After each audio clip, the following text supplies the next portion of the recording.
the same as Kseniia. Well, you should have told me that before we went live because it's too late Oh now. well. It's raw and unfiltered. Yeah, raw and unfiltered. All right, here, so we are live. Let me share. I just forget, do we share this link or the other one? Because there's The X dot the broadcast. well, there's two options. I guess it's the same. Okay, here we go. All right, 2 seconds. Yeah.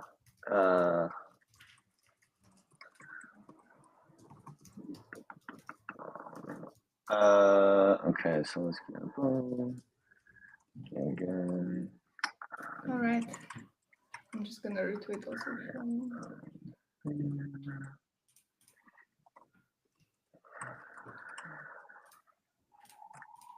All right. Okay. Let me just throw this in.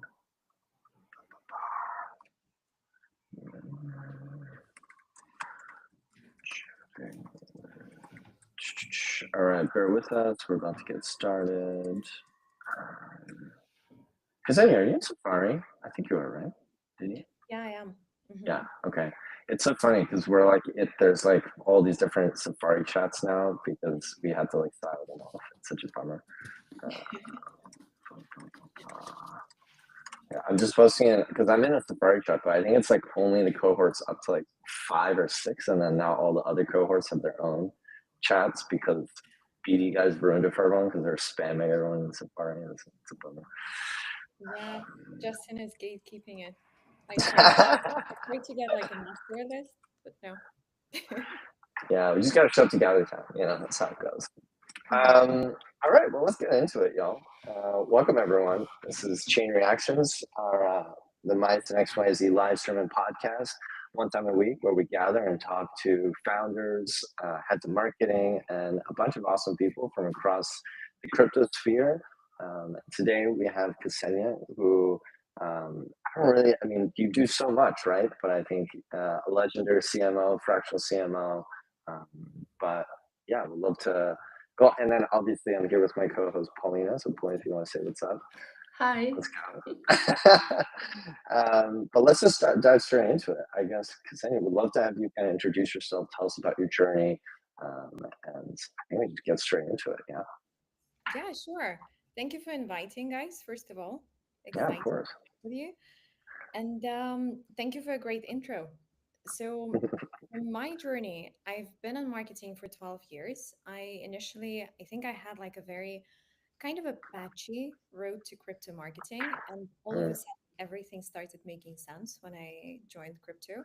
Because before, I remember when I was interviewing, people were just like, what the hell? Like, why were you doing this and then that? And then crypto, it's like, oh, cool. It makes so much sense now. So I initially wanted to be an investment banker.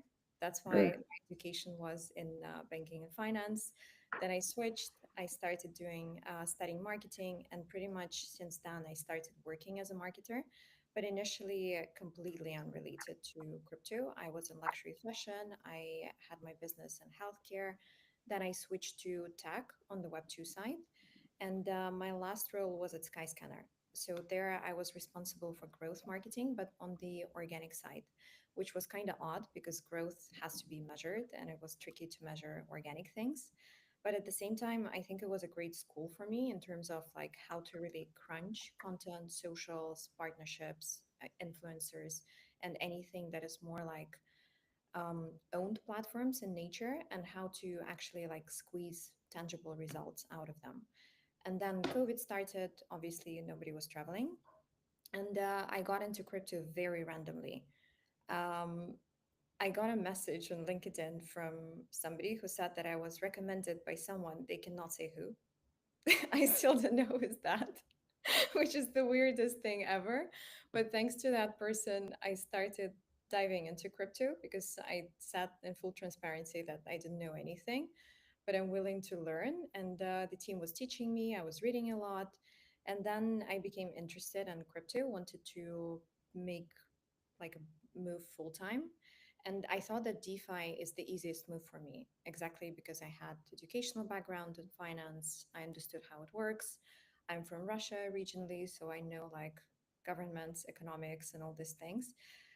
So I started working with Polkadex, and basically that was the beginning of my crypto CMO journey. Learned a lot, stayed with the team for quite some time, and then worked with Anchor, worked with Premia Finance, Orca, and from this year, I kind of went my own way and started working with different projects as a fractional CMO. I love that. And actually, before we dive too deep into some of the other things, I'd love to hear kind of like how that initial engagement was when you were starting to work with Pokedex and whatnot. Um, what Oh, was that like? I mean, when was that? It must have been a very interesting journey. yeah, and I think it's also like crypto now is more streamlined, right? Because this was like 4 years ago, even more than 4 years ago. And it was more like Wild West because I was hired after a 30 minutes call and they literally asked me to, That's it. yeah, that's it. And they literally asked me to switch my camera off. I was like, oh no, they don't like me. Because in my books, it was like a bad start. Right. But it turned out just like this was comfortable for the team. And basically, I was hired. They were like, "Can you start today?" Like, no, I need to prep. Can Yeah. you start tomorrow? And we had a TGE in 1 month. And I think back then Wow. it was possible to do a TGE in a month Yeah. because like we just needed to basically put all the pieces in place and just like sprinkle KOLs, backers, support, awareness, and everything, and you can roll with it. And it was super interesting, but I think like in retrospect, it was a lot of baptism by fire because a lot of things I was just like, what's a KOL? What's happening? Like, Yeah. what are we doing? Just get started immediately. Hired off a 30-minute call, no video. I remember those days. I remember when we first started, like even Minus and Simon. Nobody's cameras on. Like, why are you forcing cameras on? Like, if you want to be a professional organization, you kind of need to see people's faces, right? It's Yeah. crazy how much things have changed and haven't at the same time, back and forth. Yeah, that's Yeah. true. Because I think in terms of hiring, it's still like you kind of feel it straight away. Hmm. I'm not Yeah. a big fan of like multiple loops of interviews, even for if people I'm hiring to my teams, because Yeah. I think like giving a task straight away, I'm very much opposed to that. 'Cause I Yeah. think it's like doesn't make any sense. You either like someone or you don't. Yeah, I think we've said it before in one of the podcasts that I mean I can tell almost immediately if it would be a good fit or not, like with a few questions already, and then it's just a matter of some people are really good with words. That's the only tricky part because True. after that it can be tricky, Yeah. pretty much. I wanted to dive a bit deeper into your role as a fractional CMO right now. Now that you're on your own, what Mhm. does that look like? Like, what is your typical engagement looks like when you're starting to work on a project? I would say it's probably the same as full-time CMO, just with the caveat that my projects know that I have other projects. And somehow I think it works really nicely, especially because now I have three B2B projects. They're all three in Solana ecosystem. So there's a lot of like sharing of contacts, which works well for me and works well for them. But in reality, it's kind of the same as you do as a CMO. You have to come on board, you have to figure out the narrative for them, help them to position themselves, help them to create the marketing funnel, get people on board, like set up the marketing team, cadences, and just help them. I would say it's probably less hand holding that I'm trying to do versus like being the full time CMO, but essentially, same thing. Did you strategically choose Solana projects because they're within one ecosystem and allow you to, focus on this one ecosystem to grow well? Actually, no, because for me, every project that I was starting before was on a different chain or like multi chain. So I've been on Polkadot, I've been on Arbitrum, on ETH, Anchor was on multiple chains. And then when Orca happened, I switched to Solana. And I think with Solana ecosystem, it's very interesting because it works a bit differently from other ecosystems. There are a lot of like cultish things, and there is a lot of support for people who got inside Solana eco. And funnily, like quite quickly, I became branded as Solana marketing expert. I was like, okay, let's roll with it. Let's do it. I mean, I think that, once you, especially if you grow through partnerships and, KOLs a lot, and then you kind of have this rails built out for you, then it's it leads to more like a successful push of the new marketing messaging at the end of the day that you develop for the brand, right? Exactly. Um, so I want to simulate a bit like the engagement that happens when you join the project, because you said it like very quickly and broadly, like you need to figure out the messaging and things and all the rest of it. How do you develop the initial strategy? Because I mean, marketers listen to our podcast, founders listen to our podcast, and to kind of level set of where it all starts. And everyone else, like everyone has their own ways, their own point A and point B. I wonder what yours looks like. Yeah, for sure. So for me, it's really important to understand what they're doing in and out because if I don't understand, I cannot explain it. And I think essentially what we're doing in marketing, especially in crypto, we're humanizing all the communications because we work with products that like sometimes funnily even people from my teams are saying like it took them 3 months to figure out what the project is doing while they were already working there and they That's were a good sign. Good sign. yeah, because sometimes, especially for B2B products, like consumer things, at least you can test it and at least you can understand what is going to be the end result. And I think a lot of things, even like I'm working with Switchboard now. So Switchboard is building an decentralized Oracle. And for me at first, I'm like, I don't know what's a decentralized Oracle. I don't know what's the difference. So I have to make a deeper dive into that. And actually, I realized that the audience doesn't understand the difference as well, though this is like one of the unique selling points of the project. So we have to tweak everything in a way that it clicks for them straight away. Like, what exactly is it? Like, how is it run? So when I'm starting, I'm usually asking a lot of questions. And I think like a lot of annoying questions that founders sometimes are just like, why is she doing that? Like, why do you need it? Everyone understands it. But I think it's extremely important to tackle all the sides. Like I usually start from what was their regional market problem that they saw, how is it addressed now, who are the competitors, or let's say, we all know that founders love to say that they have no competitors. Probably like 90% of projects, there are like zero Yeah, it's competition. crazy. There are all these unicorns and nobody has any competitors. So it's just, Yeah. I don't know what, yeah.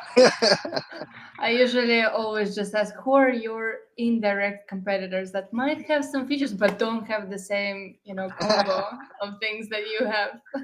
Totally unique. Nobody has built this L2 before. Nobody's, that's how it goes. Yeah, exactly. Like, indeed, they all have unique things, but then if they don't have direct competitors who are doing 100% the same thing, because if you have somebody who does 100% same, it means you just forked somebody's protocol, which is probably not the best thing to do uh, to scale.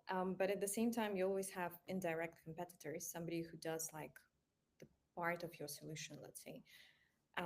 Then I'm asking about the vision, like how the world is going to look like when your product succeeds. Like, what are going to be, how's going to be the life of your customers?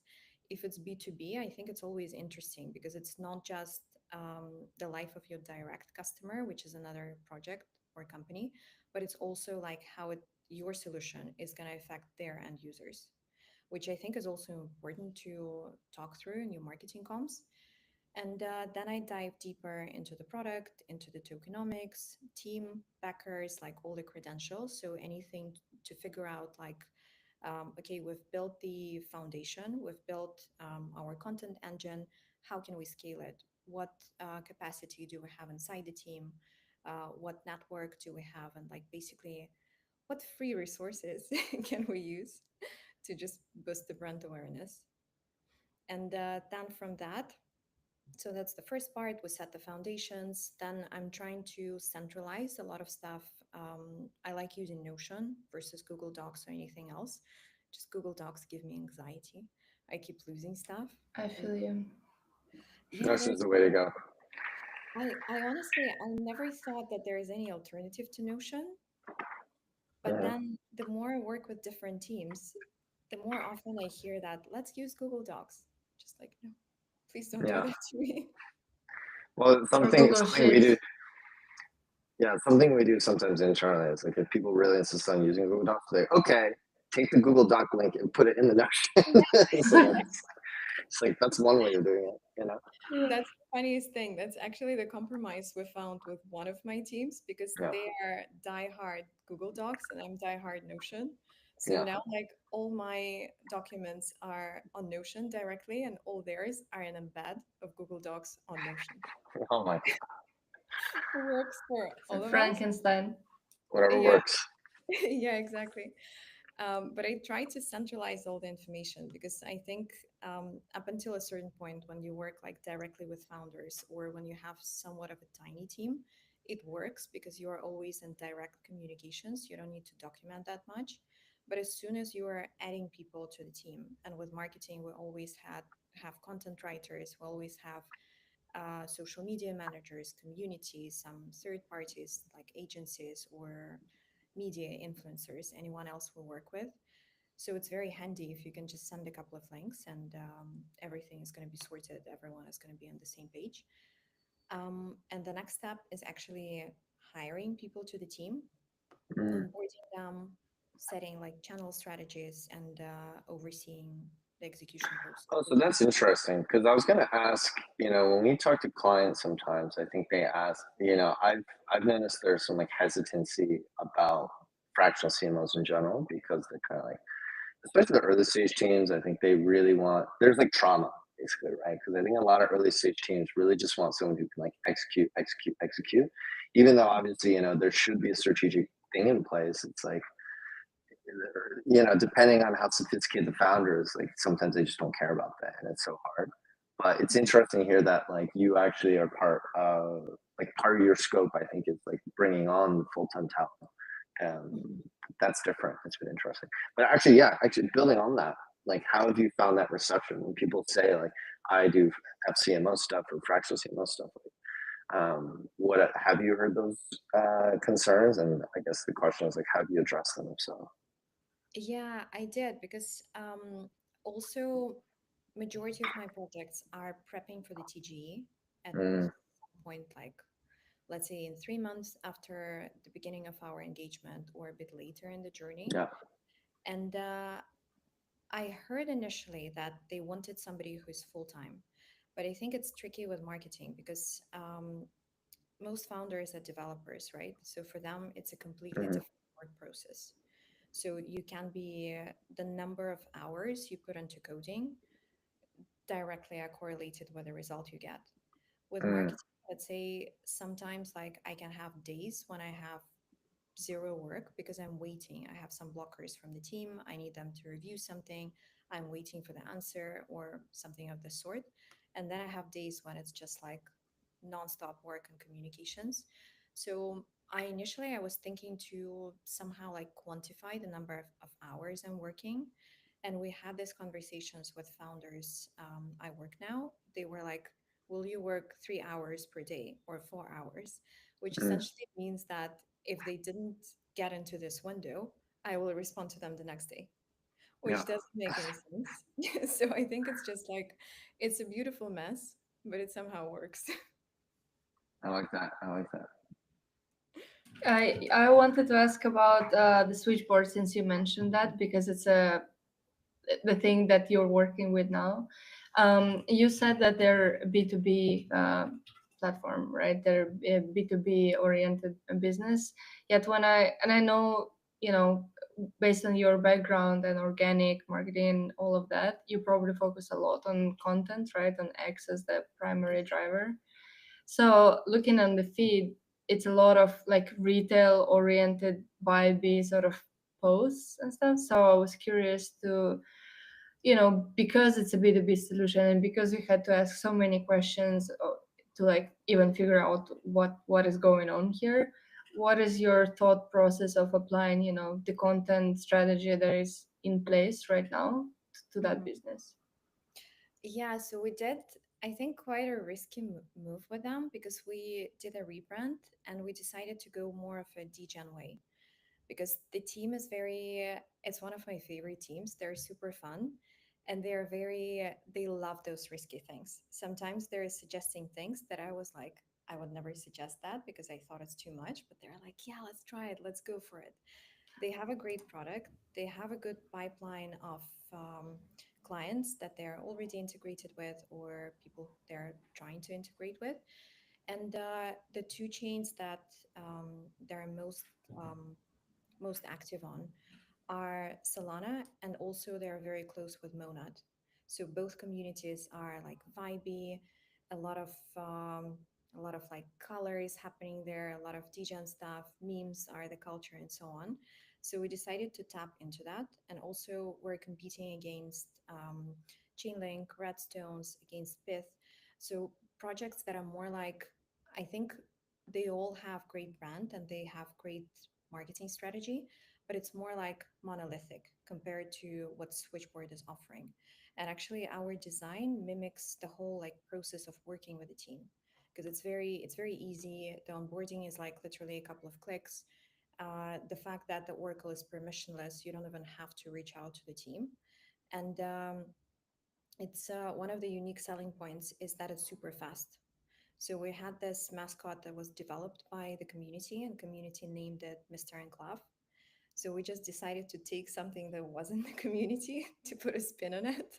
And to be honest, I was even posting recently the metrics that we got. So since we rebranded and we went like very heavily on the content as well, because we're mixing product content with like all this fun stuff, with all the memes that we brand in our identity, we had a crazy uptick in metrics, just like people are creating art based on it, people are sharing, retweeting, like there's a lot of engagement happening.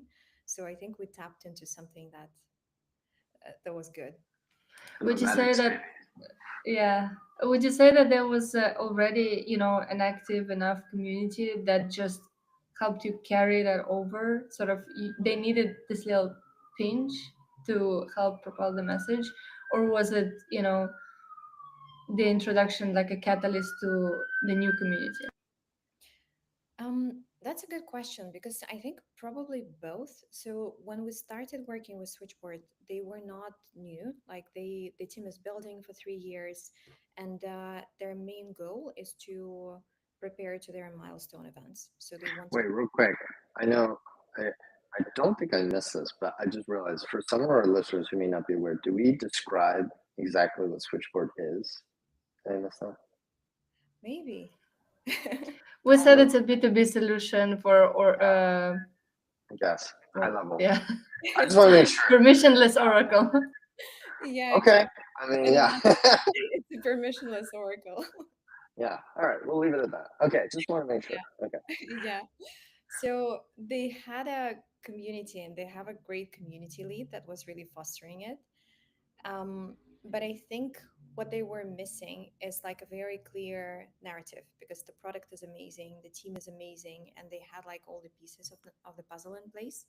But let's say when I read the docs for the first time, I was kind of puzzled. Like, why would I choose you? And how does it work exactly? Like, what is a permissionless Oracle? Why does the speed of the price feeds matter so much? And we were really like crunching with the whole team. First of all, what is unique about them and how to tweak it into marketing that really clicks with people. And I think visuals are really helping in this sense because, especially for, I know that a lot of founders are super opposed to mascot to some sort of dignity, especially in B2B. But honestly, I think in crypto it works, even for like serious B2B projects. And I think what's interesting is it's really like when they zig you zag, right? Like it's about taking. It's like anything else. When someone tells you like do a competitive audit, what is everyone else doing? Well, no B2B or very few B2B founders want to create a mascot. Maybe Mhm. you create a mascot and maybe it works, right? If you have the right community. So I Yeah. love that. Yeah. Depends on the vibe, right? Because I think it's impossible to say like, yes, you have to do rebrand, you have to create a mascot, or you have to do something else. But if you see that community is going to vibe with this, And I think it's always pretty obvious from the language that they use, from the communications that they enjoy. Worth a trial. I think it's also the team, right? You mentioned that they're super fun and like have this sort of attitude to the product that they're building. So it's sort of like a reflection of who they are. So if they would be more monolithic, like Chainlink is, for example, like you can't force, very buttoned up, like closed up people to have this mascot and adopt this kind of, um, you know, like vibey personality. So I guess you kind of have to match it all together, and it came together nicely with this one. Sure. um but given that Switchboard already had some sort of presence, audience, community that needed activation and like a clear messaging, when at times a fractional CMO is sort of like, I don't know, like a band-aid on a leaking bucket of like, okay, we have the product, it's amazing, like we're gonna start marketing now, we want a TG in 1 month, we have nothing, like no community, Mhm. no audience, like no mindshare, nothing. What do you do then?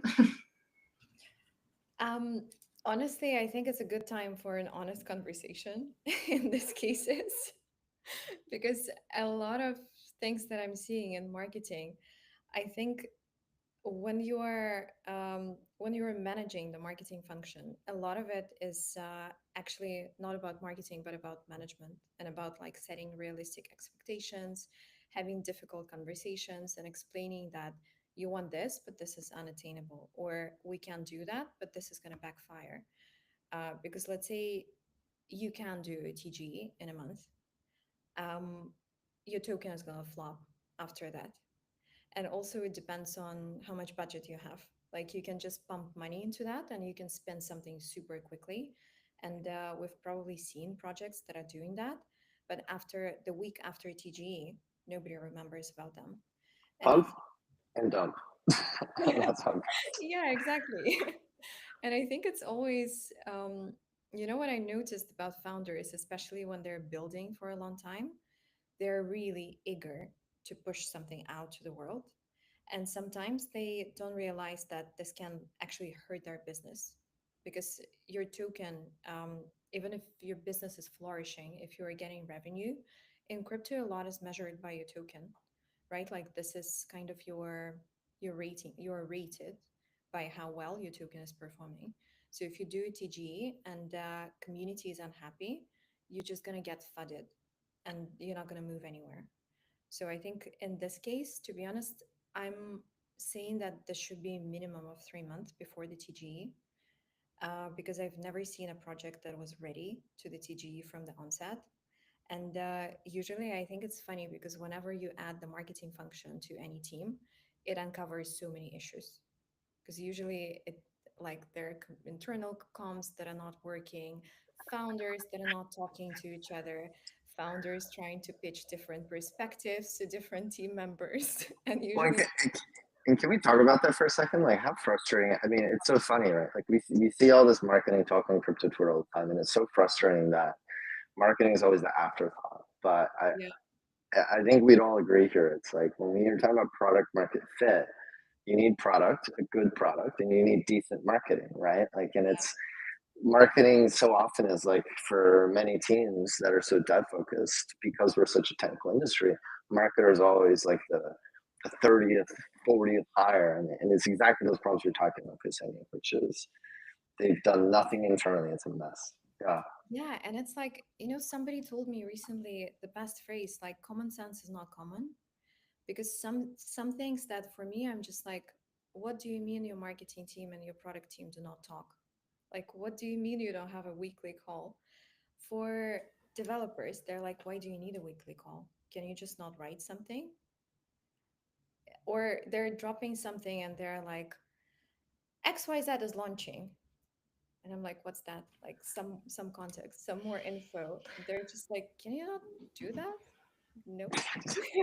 Not really. Honestly, this goes beyond Web3. Generally, like communication with the product team is a lot of the times like they live in their own world, and establishing a really clear, like, direct responsible individual for reporting or something is key. Or even, I don't know, at the least set up a Slack automation for like reports for what's going on like this week and next week and so on. And But nobody yeah, has totally time, for the right? That's another issue, especially around the launches, because I think a lot of founders try to do everything simultaneously. Like they would try to ship the test net, the main net, onboard partners, and do TGA at the same time, which essentially leads to the burnout. So I've seen it so many times when like the whole team is ill at some point, and I'm just like, guys, you're gonna die like before you actually gonna launch something. launch day. No one showed up. That's, what's that meme like when the token launched and then they're like, "Oh, sorry, the dev died. We're gone." Like, it's over. Thanks. Game over. GG. Yeah. Yeah. So I'm curious, in terms of growth generally, like maybe like the switchboard with established community and some of the other brands that you're working in that perhaps have smaller community, where are there growth tactics or channels that you've seen work throughout? I mean, since they're all three of them are in Solana ecosystem, maybe there's something to Solana that it's like the go-to.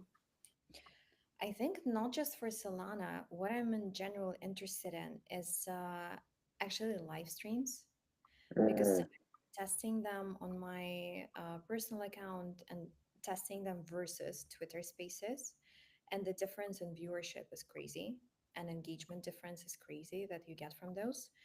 I think um, in general, everything moves to the video direction now because we're all busy, like we're all trying to be active, and you cannot read something for an hour, but at the same time, you can listen to a podcast for an hour, or you can just have something on the background. So I'm trying to experiment with different forms of videos, like from long form content to short form content. And I think a live stream is something that's kind of untapped because you can basically you get the direct benefit of it. You minimize the time that is needed from the founder or the team, because let's say if they have to write something for you, it's going to take them like days or weeks on end because they have to sit down, they have to concentrate, allocate time to that. And a lot of founders are very passionate about what they're building. So you're tackling a lot of goals at the same time. Like you showcase the team, you do the founder lab comms, you create content, you can take it and like break into different smaller clips and you can use it forever. Or like your content person, your social media person can just like script it and write content in different shapes and forms based on that. So you're talking about them recording a video just for their team internally and then reusing that in content later on, or you're talking about like live streaming it on X directly? I was talking about live streaming on X directly, and we actually, so another project I'm working with is Raiku, completely fresh. We launched marketing just a couple of weeks ago, and we actually tried our first stream. Literally did like 20 minutes, and counting that, we have less than 2,000 followers on our Twitter. We had 1,000 views, which I think is a lot. nice. Yeah, That's and like great. Yeah. yeah, and some of our investors reached out to us saying that they watched it, they loved it, they amplified it. So we're actually trying to make like a weekly cadence out of it, and Mhm. Mm. especially founders enjoyed it because I think it's like Yes. a low hanging fruit, and it's like you do something and you get praised for it. So why Yeah. not do it weekly? What was the stream about? Like, what did they talk about? We started like we've done a trial because basically for me this was convincing the team that it works, Hmm. and I was pushing hard for it for a couple of weeks. Then like finally the founder was like, okay, let's do it, because I think sometimes it's easier to say yes to me than explain why no. So we've done like an intro to Raiku. We literally like explained what we're building, why we're building it, what to expect from us going forwards. So super general, super casual, and just showcasing the team and having them speak on camera. And that's the beauty of live streams. I mean, it's probably why we're live streaming right now to X, right? It's a very low lift. It can be really high impact. As we all know, live video is great, but I think it's particularly for like, especially in the community, it's such a low lift way for them to actually interact, see the faces, hear the people. Because I think especially with crypto, we're so, as you said, everyone they didn't show their face for such a long time, right? Like whether you're talking on Discord or Telegram, there's nothing just like hearing people being able to react, and so Yeah. we love it. We love it. I actually had the coolest thing when I was working with Premia because the whole team was anonymous, like they were pseudonymous. So they had all of them had quite a large brand on Twitter, and they were like always posting something, always vocal, but none of them were on camera.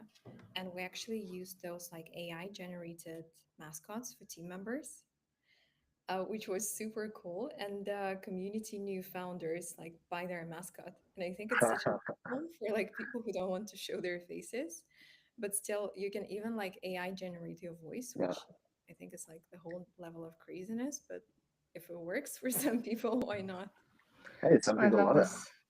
Yeah. Because now you can create the whole video, like, within, like, by yourself. I don't know, using Midjourney and Kling and putting things together in CapCut. And, it requires way less time. But you have to be able to kind of set the art direction. So it's Yeah. more, less an executional thing and more like how to orchestrate the whole thing to work. So you have to really have a vision and you have to know how to think. um, so I'm excited for more of this stuff also coming to Twitter. And speaking about live streams, this is an Avalanche ecosystem, by the way. The recent news I came across today, the Arena app, it's like a Twitch, decentralized Twitch kind of thing, but like a new gateway for creators to earn tips sort of directly. Uh, the recent stream of somebody DJing got like 6K in tips, which could be Oh, yeah. I'm should we trying be to streaming figure on out how Avalanche right to now? Is that what I'm yeah, hearing? yeah. I'm thinking of, if it's a big push and how to use that as a, in some of the We could projects do I some work. experimentation, by the way. I'm just thinking out loud. Anyways. Maybe. Hey, Next. Riverside. What's up? Yeah. Um, a bit of a kind of segue, for, the growth from the very beginning for prepping to TG and stuff like this. Obviously, Quest incentivized rewards is something that we are all familiar with. Um, what do you think about this as a tactic? Because a lot of people are super against it. A lot of people are super pro quests, and bots or no bots, it doesn't really matter. The traction is what matters. Where do you stand? I would say I'm somewhere in between, because I see quests as kind of an evolution of giveaways. And then, if you remember back in the earlier days, there was Glim, or just Yes. like tweeting, do XYZ will give you $100. Mm-hmm. I think quests were like extremely popular 2, 3 years ago, and this was the it tactic to do.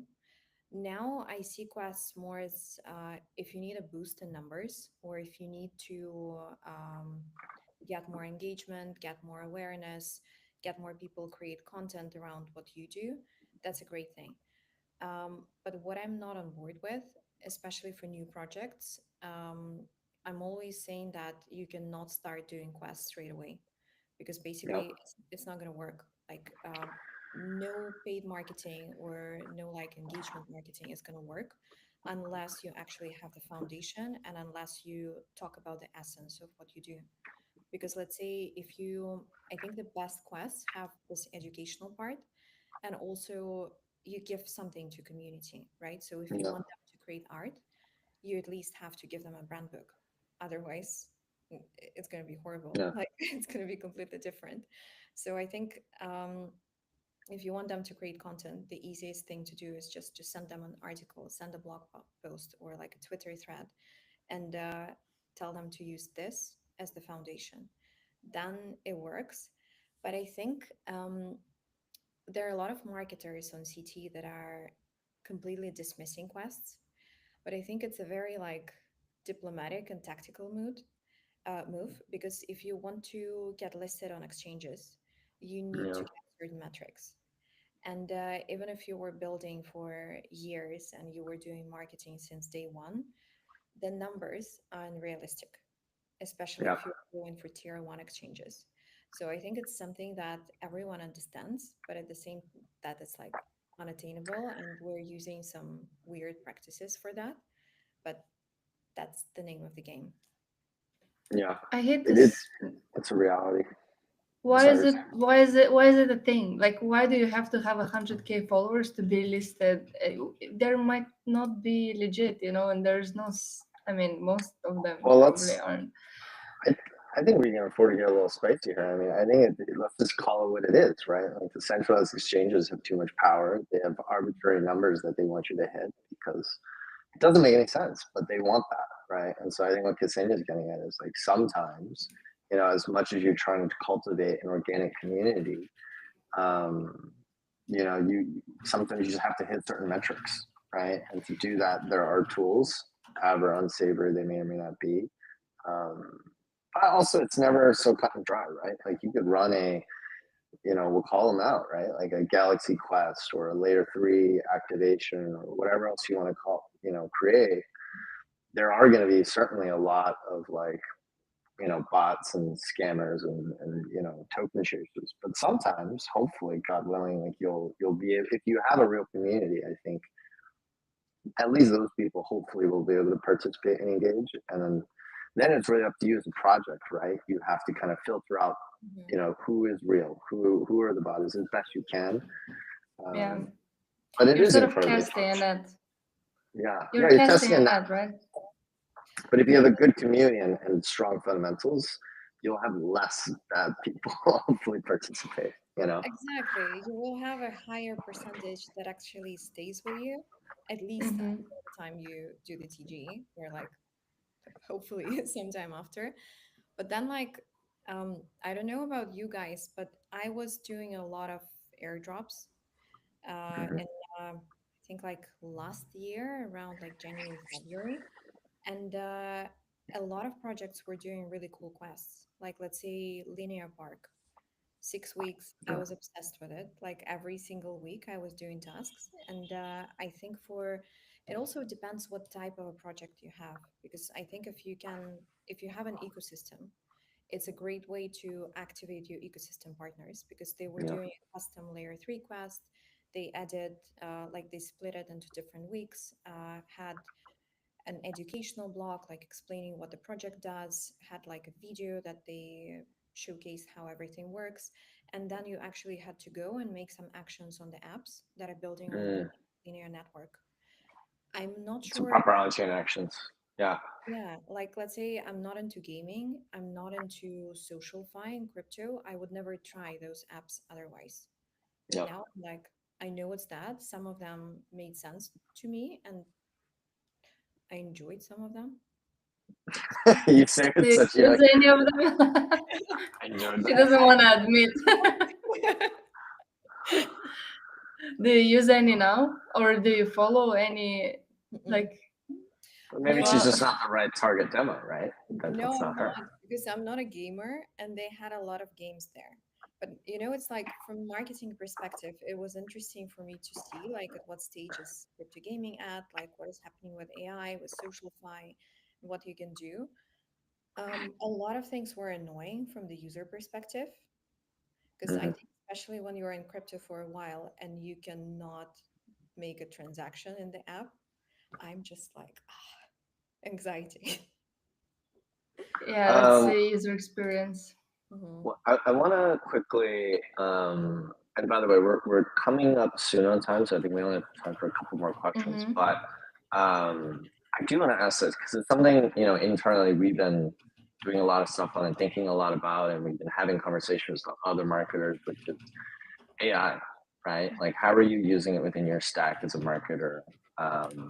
What's your do you have a hot take? I don't know, just curious, like what kind of tooling you're using, Because let's be honest, everyone is using it, and frankly, if you're not, Yeah, you're kind of behind the wheel, right? But yeah, that's true. yeah, what's your stack? I think I'm kind of basic in my AI stack, to be honest. Yeah, I've been saying this for weeks that I have to like actually do a test drive and see yeah, what I can integrate. Um, but I'm definitely using Claude and ChatGPT, yeah, and I've been even testing it to like write marketing strategies. yeah, Mm, It's like it takes a lot of crunching and it takes a lot of like, no, this doesn't work because the yeah, budget is not infinite. Or like you don't yeah, do $5 in 1 month. So yeah, something along these lines. But I think what I figured, I think if your project has a lot of information about it, yeah, AI is super helpful because you can yeah, basically like create content around it. You can use it for like docs, for internal communications, for strategies, and so on. If you're starting fresh, uh, that's very difficult because again, it yeah. has to take information from somewhere. It needs context. If it doesn't have context, where do you start, right? You gotta like create it from scratch. Yeah, Yeah, exactly. yeah, it's quite interesting. It's something we're thinking a lot about. Maybe something we should take offline actually, because I would love to pick your brain on some of the stuff we're cooking up. Yeah, I would love to learn what you're Yeah, using. yeah. Well, my stack is pretty basic and simple as well. So like ChatGPT, Claude, Grok. But I think we're also building stuff, right? And we're really thinking about as a marketing network and as a DAO, like how can we build tools that 10x performance for our own internal marketers? Because I think our hot take, and that's alpha, I guess, for anyone listening, because we're not really talking too much about it. But I guess the big thing here is, what we're seeing. It's so funny. Like I think a year ago, I was like, "Oh, this is a Chat GPT wrapper, blah blah blah." But Yeah. actually, that is what is valuable because the LLMs are just commoditized, right? Like everyone's just switching out models. You're like, I want Claude, I want GPT, I want Grok, I want Llama, DeepSeek, blah blah blah blah blah. But it's really like, what can you build on top? What's the application layer? And then I think I just said this like an hour ago on an internal call. It's like context is Mhm. the secret sauce. It's the moat. It's the thing that like if you have that, you can connect that to any model and then create that custom workflow that hopefully is your talent, right? Like writing marketing strategies. You should have ideally a repository of marketing strategies or that you've already done that you can feed it against and just continue to get smarter. So I think that's where the future is. And yeah, I don't know. It's something that's very top of mind. So would love to talk to you about it sometime. Yeah, I love to use it when I get stuck. Like, when yeah, I think we will have the days when it's just like you're staring at the screen and you're like, yeah, don't understand where to start. I think it's a good thing to move the needle, but I wouldn't substitute AI. no, Like, I would substitute people for AI. yeah, Even like we just recently had this conversation with one of my teams, and they were like, let's not hire the content writer. And it's a completely fresh project, like not even out of stealth. Like, yeah, let's do everything through AI. But then somebody actually has to write prompts, yeah. somebody has to feed information to it, and somebody has to edit it. And you just Because, have to, it's what we call human in the loop. I'll be honest, like, we have a lot of our content, like, that's assisted by AI. That's the same thing. You have to have an editor at the end to actually go through, make sure it's quality, do all the proof editing. But there's still pro in that you can output about 10x the content, but now you just have to like yeah, edit the content, review the content, you know, mhm. Takes time. it Takes takes time time. and human brain, right? Because you want Yeah, to take an individual touch on it. yeah, exactly. It also evolves all the time. Like, the new Gemini model, the 2.5 experimental, is was launched like when ChatGPT launched their image thing and the Ghiblis took over Twitter, so nobody kind of noticed that. But when I think about strategy, I just use sort of the Perplexity, Gemini, and DeepSeek all together to mesh and kind of give a good sample of what the space looks like, and Hmm. then sort of go from there. It's the same kind of problem as staring into the black screen, but generally just helps have a better context from the get-go. Like research in general, something that takes a lot of time. Just slashes it in half, or if not more. Um, Rapid fire round, since we have like 5 minutes left. Okay, so first one would be the most underrated tactic in Web3 marketing right now. I think you answered it before though. Yeah, streams and video, especially Yeah. short video. I knew it as I was saying it. I already knew what are you gonna say. Okay, next one is the worst advice that you have seen in marketing recently. Yeah, actually, in addition to like doing everything through AI, um, probably just like getting just one person to run the community and actually like piling all the other marketing tasks on him. It's sad that it still happens. But the funny Happens all the time. thing is, community managers are calling for that because every time I post something from the perspective of like, you have to hire a head of marketing, I have so much backlash Yeah. Yeah. of like content writers and social media managers. And I'm like, you don't know what you're getting yourself into. Like, you really don't want this in your life. Just, Just watch out. Be careful what you wish Yeah. for. Yeah. exactly. Okay, next one is what brands or projects you think are killing it right now in marketing or content? Yeah, I think I'm gonna be biased because I'm more into B2B now. Definitely Double Zero. Everyone Mm, talks about Double Zero. Great content strategy. Think interesting spin on the brand because it's very tailored and polished, but at the mm, same time, it has a distinctive brand. Awesome founder-led comms. Fogo chain as well. They have a lot of success now in terms of marketing as well. Um, Also B2B, but more like a DGen and community spin on it, mm. and great content as well, like good explanations. I love that. That was deep. Nice. That was Yeah, just yeah. like right off the top. Yeah. Someone prepared for the questions. That's what it is. Heard before. Okay, and the last one. Looking back, what's your biggest learning as a Web3 marketer? Actually, I think it's not in terms of marketing, it's in terms of human psychology. And this is what I learned recently. Basically, I learned that non-technical people and technical people view the world from a completely different lens. And when I'm saying something that makes total sense for me and I don't have to explain it, this is when I really have to explain. So that's why I started like being more direct in communications, documenting everything, explaining everything 100 times, even if it's something like check the article by XYZ date. I will explain why and like what consequences it's going to trigger. Because I think it's just like mm, marketing is always, it's kind of plugged in between all other business functions, and you have to know how to interact with all of them. And like every person has their own task, their own goals, and they usually do not understand like what you do in marketing, so you have to explain them why you're being annoying to them. Or you mean you can just tweet GMs and that's it? Jim, Jim, Jim. You need to be like, yeah, but I think the funniest thing that I had a project years ago and the founder was not responding to me for a month. I'm not even Mm, kidding. Like zero what? response. Or saying something like, I'm so sorry, I'm very busy now. And Okay. I'm like, okay. And a month later, he also like refused to connect me to anyone from the team. And a month later, he told me that unfortunately we have to terminate the contract because he thought that marketing works differently. And What You the didn't hell? respond to any of the messages. What do you mean? What the hell? yeah, I was like, that's true. It's not magic. It's like, People are weird. work with people. Yeah. Better off. Better off. So Yeah. sorry that happened. Tragic. Hey. Awesome. Well, That's a listen, wrap Kseniia. then. Yeah. Well, I guess we always like to end on one last thing, which I guess is Kseniia.